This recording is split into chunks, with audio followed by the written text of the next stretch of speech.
The simple way to explain the hard truth about the law of attraction is the idea that bad things are happening.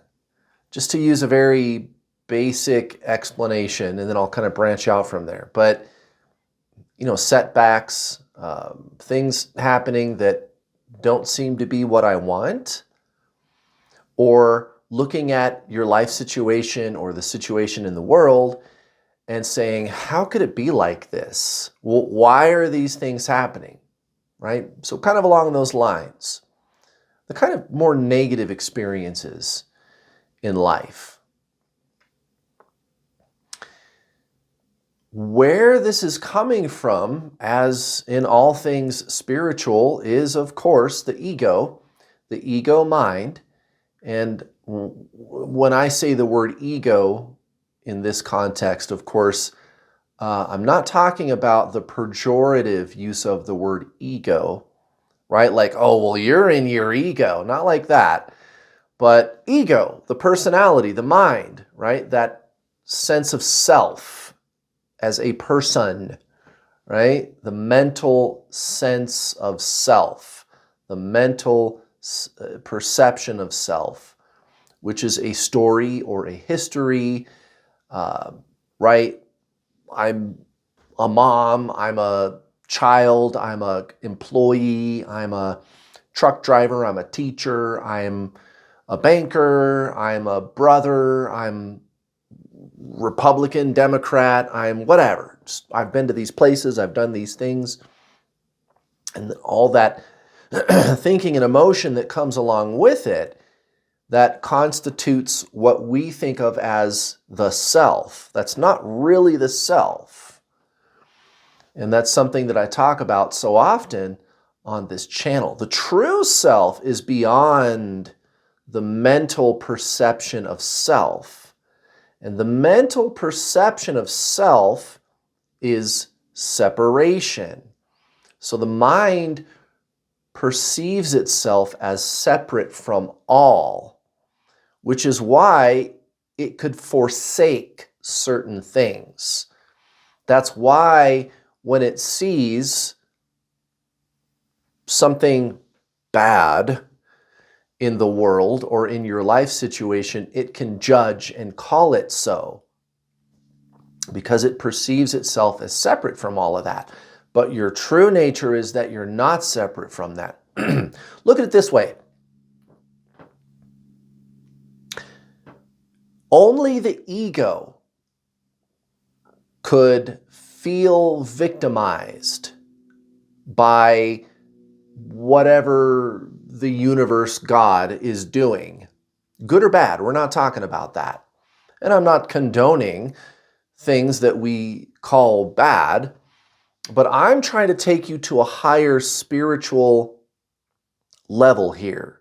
I'm trying to get you to see beyond the whole good-bad thing, okay? Because I want you to be successful when using the law of attraction to change your life. You got to go beyond the good-bad thing of the mind, of separation, and see the perfection in everything.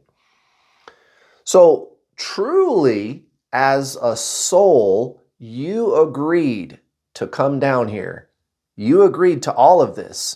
So you might be thinking life is a struggle. It's too hard to make money. It's too hard to get by. It's too hard to change. You got to work so hard to get so little. Why is it like this? And why in the hell would I come down here and agree to do all this? That's ridiculous. Blah, blah, blah, blah. Right, that's ego. Not in the pejorative sense, although maybe you could use it in the pejorative sense, but really, ego, the separate self, the personality, right?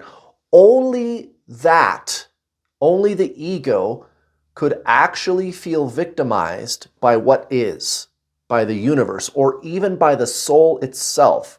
I've even heard people say, why would I ever agree to come down here into this? This is ridiculous.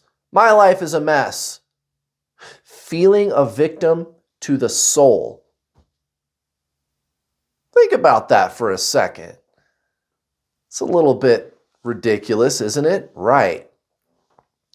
When you go beyond the duality of good, bad, right, wrong, of mind, that's when you see the perfection in everything. Now, I'm not asking you to spiritually bypass or to engage in moral relativism either. We don't want to do that either, because we do also have to ask ourselves, well, what is it that serves me? And you're going to have to make decisions about what serves you or not. For example, does it serve you to be broke, or does it serve you to bring harm to other people, right? Because if you take this to an extreme, kind of where I've been taking you for the last 5-6 minutes, if you go all the way that direction, you end up in the territory of moral relativism, where you're saying, oh, well, nothing is intrinsically good or bad, so killing and stealing and all those things, that's fine. Well, we're not saying it's fine. And we're not saying that it's not fine from a spiritual perspective. We're just saying it just is. But then for everything to be hunky-dory, for you to live in harmony, you have to also make decisions about what serves you and what serves the world. So I think this is what you would call living holistically, H-O-L, holistic, right? Body, mind, soul, all of those things living in harmony. And what's interesting, and this is what I teach my manifesting students, my law of attraction students in my paid coaching program, I tell them your starting point actually has to be the non-duality, the true self, the consciousness, the soul, which sees the perfection in everything that we would call either light or dark. Strange to say, you see the isness of it all. But that's just your starting point. That energy spills over into the other two components of the three-part triune being, body, mind, soul. The awareness of consciousness that doesn't deny any part of the whole, W-H-O-L-E, which is to say the whole entire universe, everything good, bad, light, dark, right? Sees the isness and perfection in everything, doesn't deny the isness of everything. All of these things, even the things we don't want, they do exist. And I'm not going to deny them. Doesn't mean I have to like it. That's where having boundaries and standards comes in. That's the holistic way of life, actually using the ego mind for its intended purpose to ask the simple question of what serves me. But again, you can't even get there without the sense of self first, the true self, that is, the consciousness, not the ego self, but the consciousness that sees the isness and perfection of everything and is able to accept that. And you don't think your way there. When I say accept, I don't mean approve.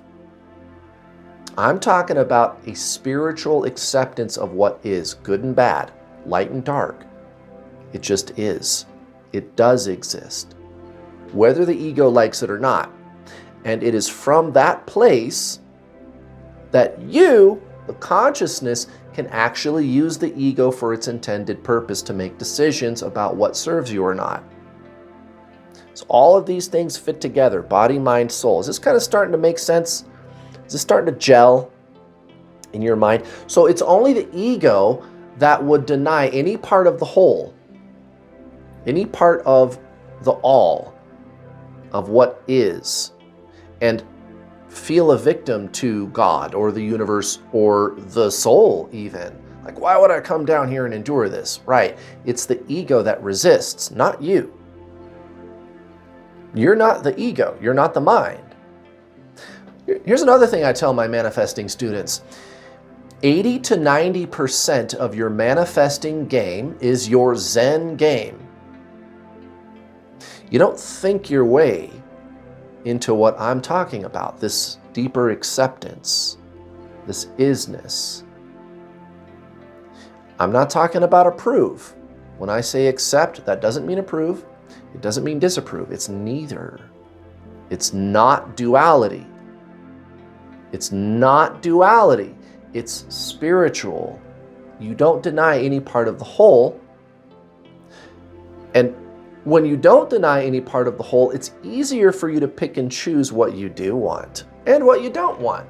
Because how do you know what you do want if you don't know what you don't want? So, I guess you could say you came down here to partake in the human struggle. That's the hard truth. But the human struggle is only a struggle insofar as you make it a struggle. You are making a decision to make it a struggle and to forsake what is. When you no longer do that, when you accept God's plan, you can overcome those challenges. And you're better off for it in the long run. Make you a stronger person. You'll be able to look back with a sense of overcoming a challenge. And you won't see the world as a scary, dangerous place anymore, or as a place that's always trying to bring you down. But it just is as it is. Tornadoes, they happen. Hurricanes, they happen.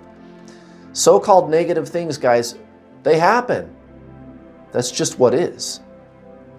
But when you're aware of that, when you no longer forsake those things, that's when you can make a conscious choice not to choose them and choose something else instead. 80 to 90% of your manifesting game is your Zen game. That's the secret to a very effective manifesting game. I hope you found this video helpful today, guys. Thanks so much for watching. I'll see you next time.